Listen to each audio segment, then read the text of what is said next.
Quick show of hands. Who thinks that brands are a pretty important thing? Yeah, all right, hands back down. Branding doesn't feel that new. It's not one of these shiny new things that we've been talking about. It feels a little old. It feels a little stuffy. What do you say about branding? A colleague at the University of Iowa, where I teach, offered me to take over his branding classes for the semester while he went on sabbatical. I thought, what am I going to say about branding? So I avoided the problem, as I often do, by going to Costco with my then 2.5-year-old son. Now, he doesn't have that many words in his vocabulary, so I was surprised when all of a sudden, while walking through the aisle, he says, coffee. And it doesn't say coffee, he can't read coffee, but he knows the Starbucks mermaid. So it occurs to me that brands, if they can imprint on even a 2.5-year-old, they still have something to say. But we need a better definition. It's an exciting time to be in marketing and communication. We have new tools, new technology that help us connect with more people more effectively than ever before. It's also a frustrating time as it's challenging to keep up with all of these shiny new things. And that's a problem because it leads us to what I call checklist marketing, where instead of focusing on what makes the most sense for you, we simply check items off of some sort of arbitrary checklist. Facebook check, Instagram check. Is any of it working? Awkward silence. And that's a problem because we see that people are actually understanding brands less today. That shouldn't be a problem, but it is. Standout brands stand for something. Maybe more isn't always better. Sometimes more is just more. It's not just the Lululemon logo, that is where we go to feel good about ourselves in a fitness environment. That BarkBox isn't just selling us dog toys, it's that feeling we get from being able to give our dog a special gift.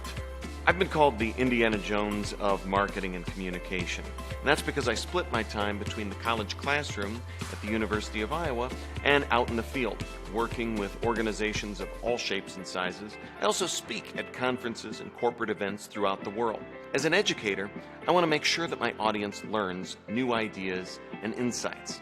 As a practitioner, I want to make sure that they leave with an idea on what to do next, how to implement. And of course, with a background in theater and improvisation, I want to make sure that the audience laughs as well. Brand experience is everywhere. It is all around us, sometimes even in roadside attractions. We were coming back from Minneapolis, and we saw a sign for the Spam Museum. Going inside, it's like the New York Stock Exchange for spam. There are lights and displays. There are interactive activities. There are things that kids can do to put pretend spam into cans. There are hallways in the Spam Museum dedicated to how spam is used throughout the world. It is pretty remarkable. But my question would be, if spam can create an interesting brand experience, can't you? The common thread that ties together everything I do is helping. Whether I'm consulting, helping clients overcome challenges, I'm teaching in the college classroom, helping students understand concepts, interviewing guests on my podcasts, writing books, it's all about helping individuals and organizations tell stronger stories and build better brands.